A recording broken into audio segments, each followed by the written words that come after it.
Hey there, content creators. Christopher here, and today I want to ask the question, can Denis Villeneuve really give us a good Dune movie? Or for that matter, can anybody? This is something that I've been asking myself for a while, and in order to answer the question, I actually went back and reread for the third time the original Dune novel and rewatched the David Lynch version of Dune. Now, if you are not familiar with the cinematic history of Dune, this is the third attempt, second movie at making it. I did another video on my channel about it and why I'm excited about it, but now I want to talk a bit about why I'm apprehensive.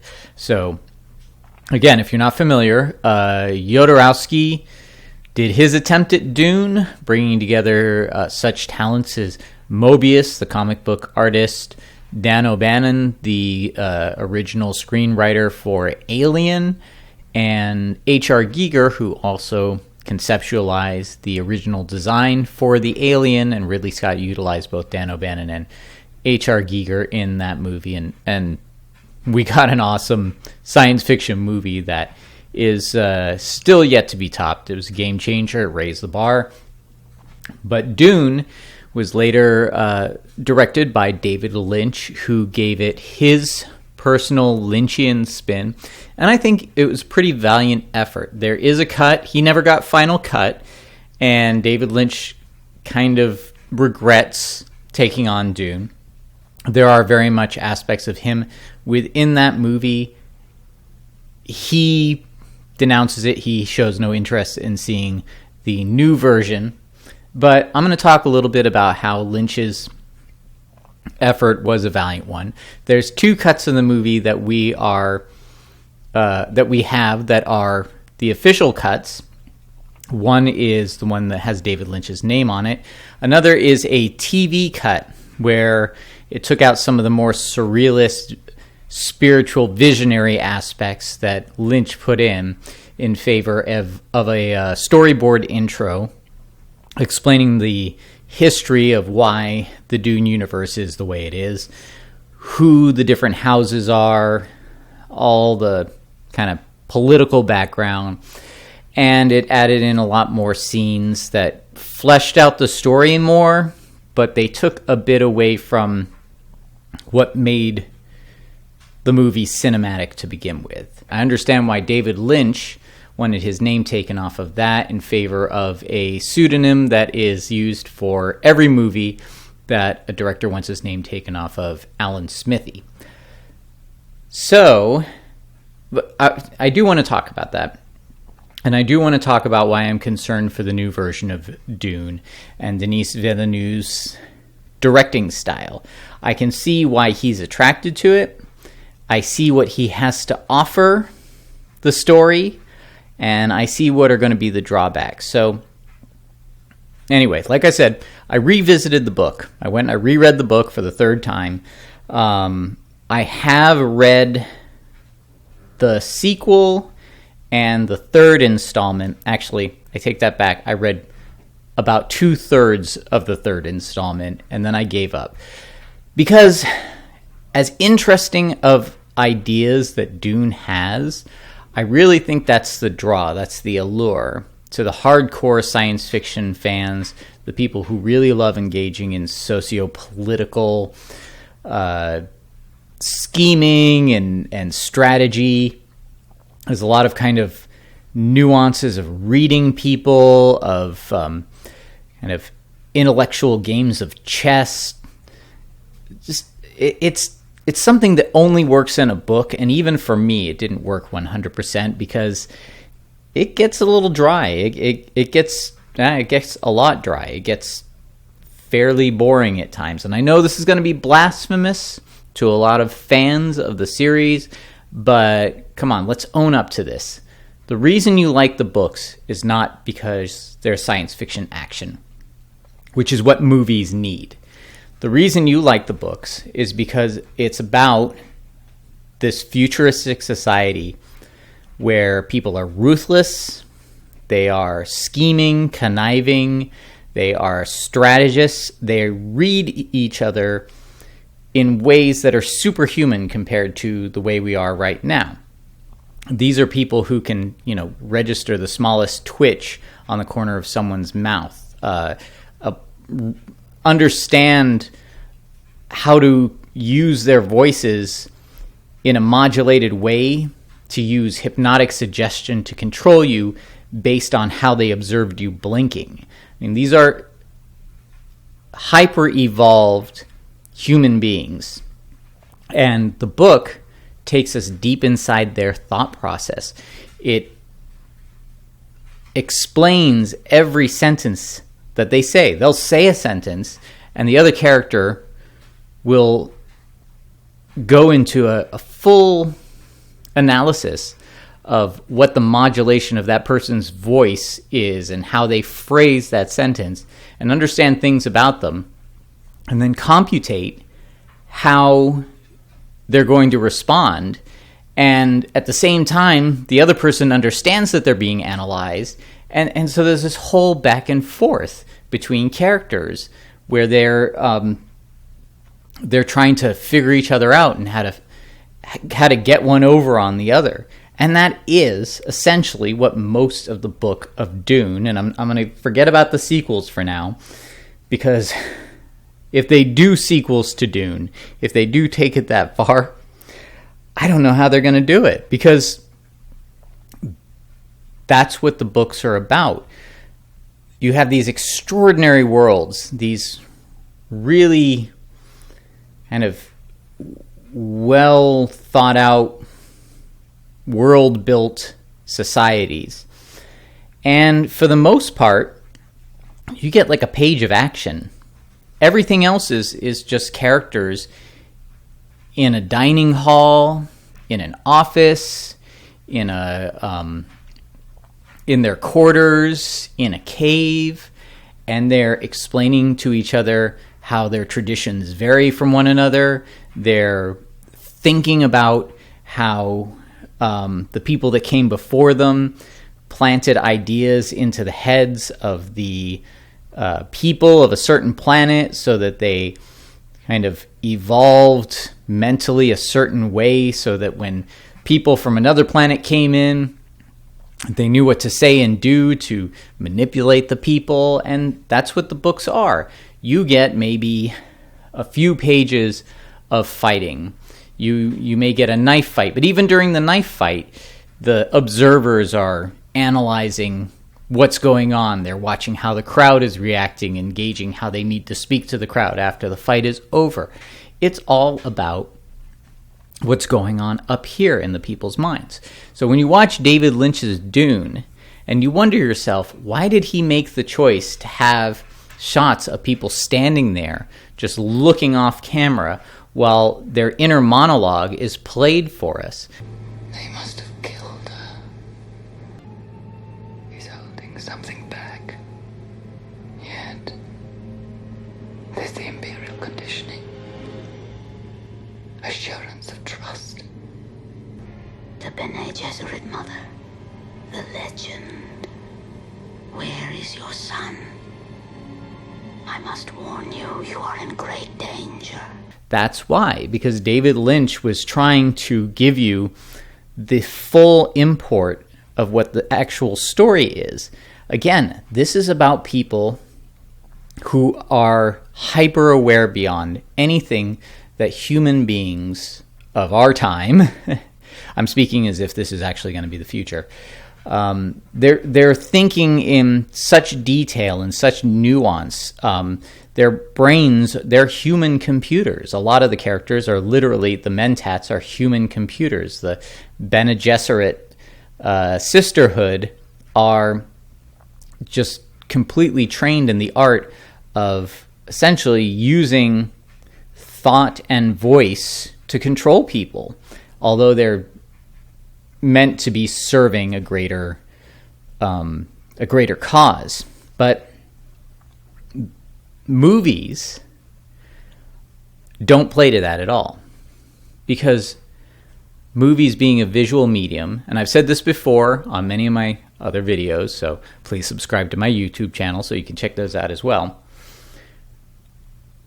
Books are about what people are thinking, and that's why the book Dune is so popular. It maximizes what a book is, what a novel is made for, which is getting inside the heads of the characters and their motivations, bringing you into their world through their thoughts. Plays are about what people are saying. You get a bunch of people on stage. What are they going to do? I mean, yes, you can have sword fights and action and singing and dancing, but for the most part, you're there to listen in on what they have to say to each other. And so what they say is very important. You're brought into their conversations. Movies are about what people are doing. You're watching them in action. And like I said in one of my other videos, there's a exploitation factor. Each movie you go to has a hook, a promise of something that you're going to get. Star Wars, its exploitation factor is crazy science fiction action. You may get exploitation movies that are more, they're promising sexy situations. They're promising monsters. That's the exploitation factor. They're promising gore. Well, what is Dune promising? To the audience, to an audience that hasn't read the books, is not familiar to them, it's promising them this grandiose science fiction world, and you're going to have an adventure in it. So what's going to happen if Denis Villeneuve, I'm never saying that right, is he going to bring you the book in a way that's going to be visually exciting?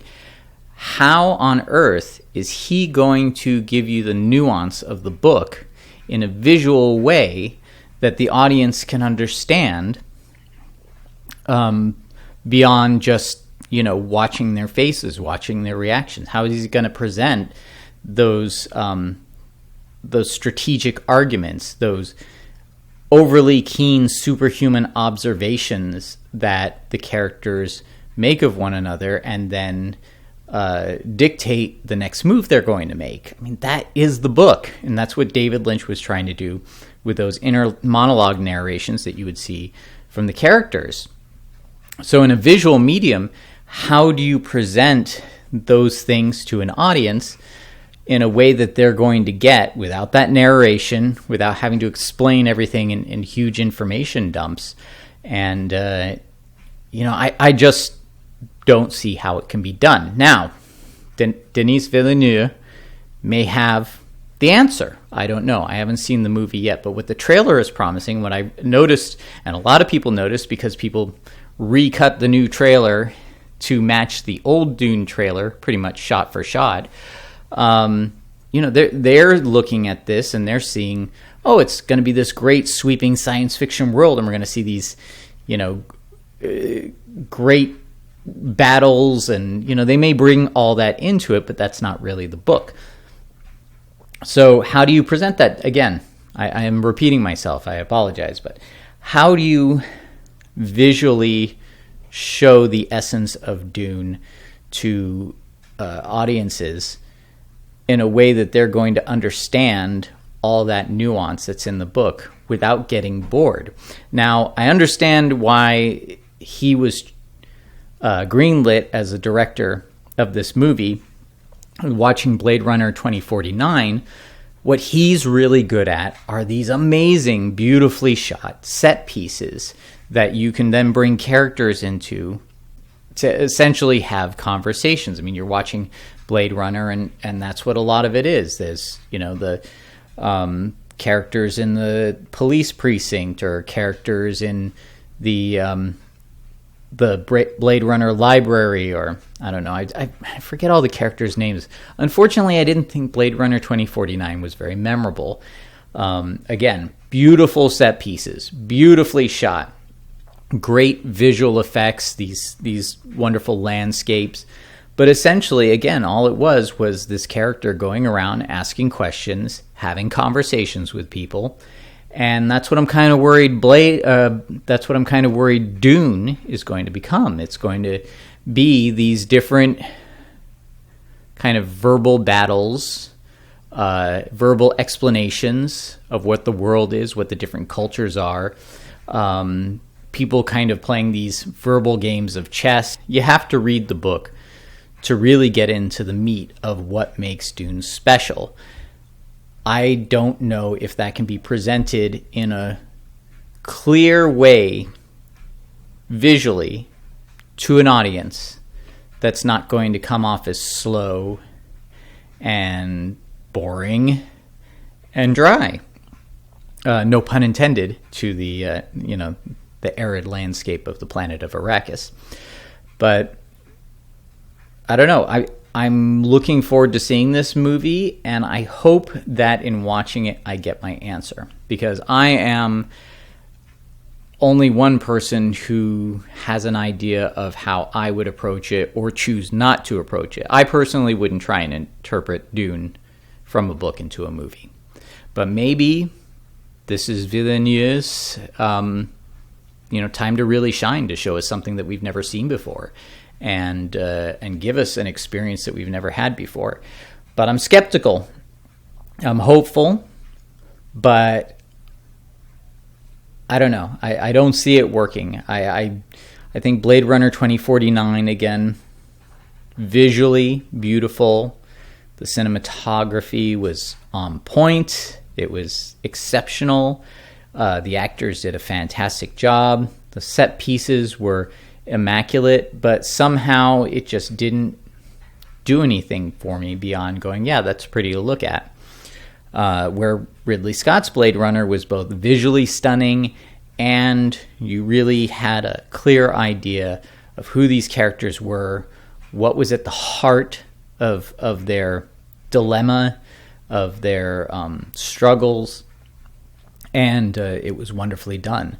So, maybe Ridley Scott would have been the person to take on Dune. A matter of fact, it's my understanding that Ridley Scott did try and take on Dune before David Lynch, but unfortunately, because the death of his brother at the time, poor Ridley Scott, he's really had to contend with I believe he's close with both of his brothers that he worked with, and anyway, that's another subject entirely. But anyway, so. Again, I don't know if Dune can be interpreted. If you look at Jodorowsky's Dune, what that was going to be, it wasn't going to be the books. Jodorowsky had this kind of bonkers reimagining of it, and would it have been good?